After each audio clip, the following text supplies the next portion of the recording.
Mettez pause, cherchez vous-même la solution avant de regarder la correction. Bonne vidéo.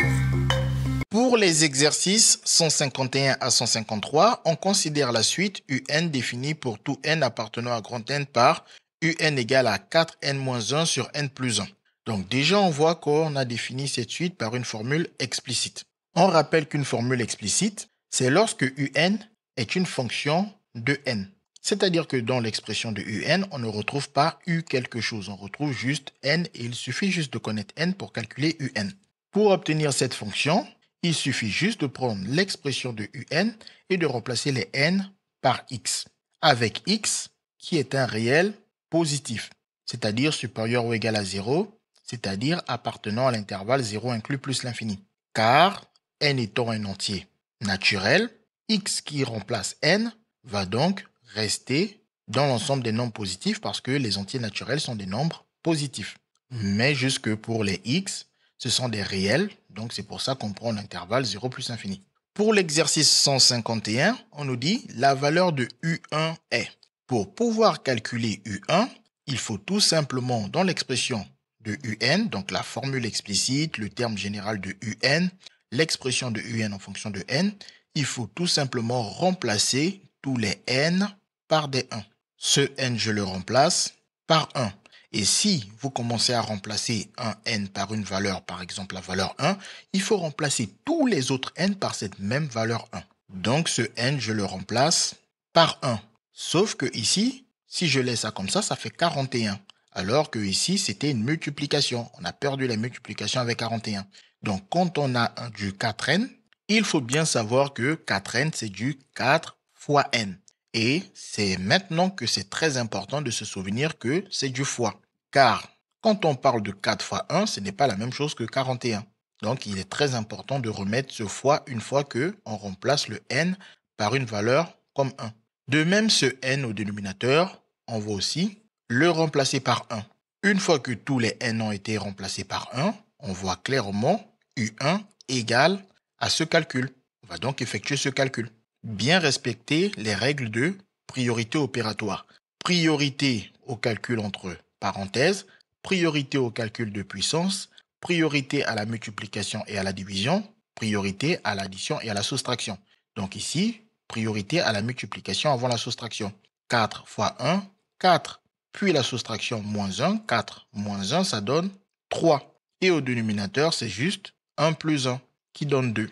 Et je regarde ensuite parmi les réponses proposées et je vois que la bonne réponse est la réponse B, 3 sur 2. On sait que 3 sur 2, c'était aussi égal à 1,5. Pensez à vérifier s'il n'y a pas 1,5. Et s'il n'y a pas 1,5 qui est proposé, le 1 n'est pas 1,5, le 3,5 n'est pas 1,5 et le 5 n'est pas 1,5. Il se peut très bien que dans un QCM, on ait plusieurs bonnes réponses.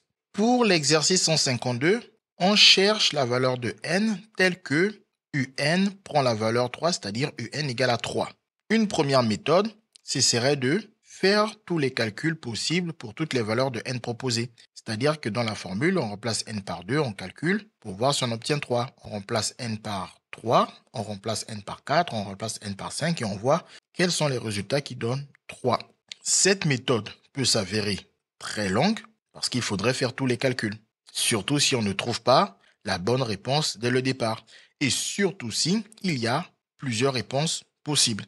Donc, en général, il est plutôt plus simple de résoudre l'équation. En effet, ceci est une équation d'inconnu n, car on a une égalité dans laquelle n apparaît et on ne connaît pas n est une inconnue. On va donc plutôt essayer de résoudre l'équation.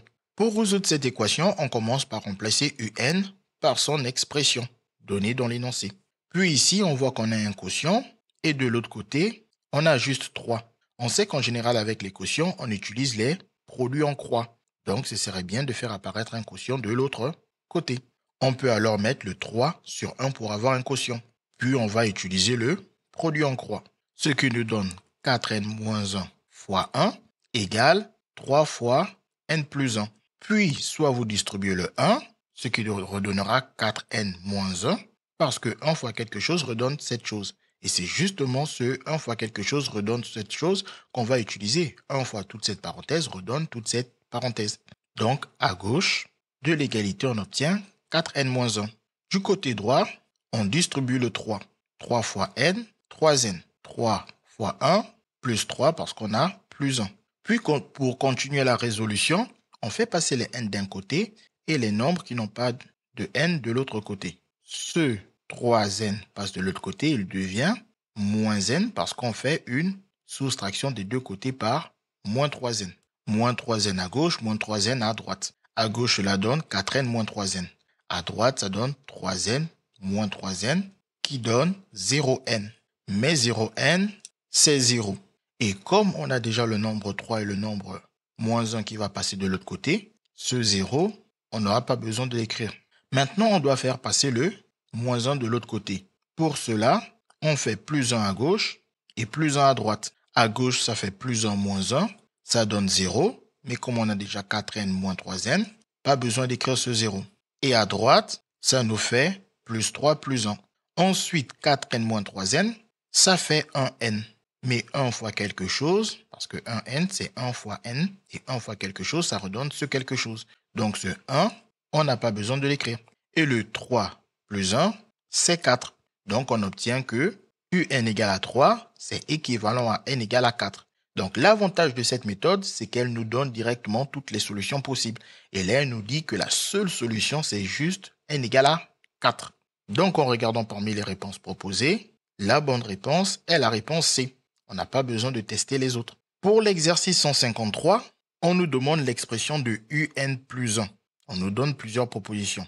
Donc nous, on part de l'expression de un donnée dans l'énoncé. Et pour passer de un à un plus 1, à tous les n, on va juste rajouter un plus 1. Tous les n qu'on voit, on leur rajoute un plus 1. Donc à ce n, on rajoute un plus 1.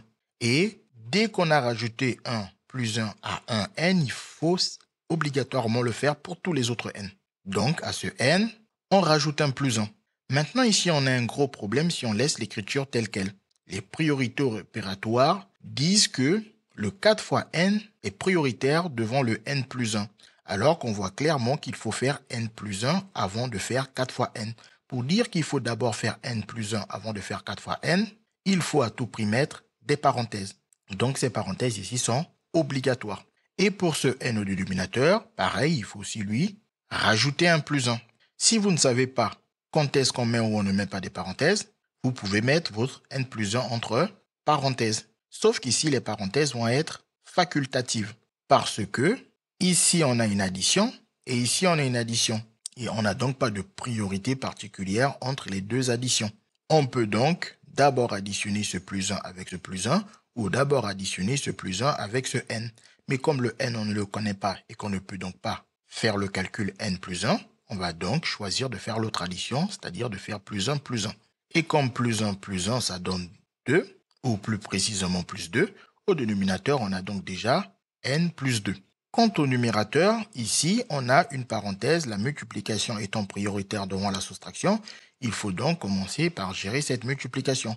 Quand on a une multiplication avec une parenthèse qui contient une somme ou une différence, on peut enlever cette multiplication en développant, c'est-à-dire en distribuant le facteur qui multiplie l'addition ou la soustraction à chacun des termes de cette addition ou de cette soustraction.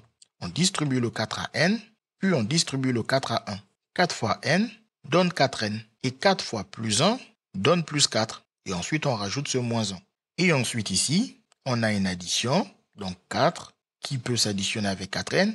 Et là, on a une soustraction, donc 4 qui peut être soustrait par 1. Pas de problème de priorité entre l'addition et la soustraction. On commence par le calcul que l'on peut effectuer. Ici, on ne peut effectuer que la soustraction. Parce qu'on n'a pas la valeur de n, donc on ne peut pas additionner le 4 avec le 4n. Donc, on va plutôt faire plus 4 moins 1 qui donne plus 3. Et on réécrit le 4n. Et au dénominateur, on ne connaît pas la valeur de n, donc on ne peut pas additionner le 2 et le n à ce niveau. Donc, on laisse n plus 2. Une fois qu'on a effectué tous ces calculs et simplifié, on va maintenant voir, parmi les réponses proposées, quelle est alors la bonne réponse. Et on voit que la bonne réponse est la réponse C. CQFD. Ce qu'il fallait découvrir. Les mathématiques, ce n'est pas juste la mémorisation de l'application de cours. Ça nous aide à comprendre le monde qui nous entoure et à prendre des décisions.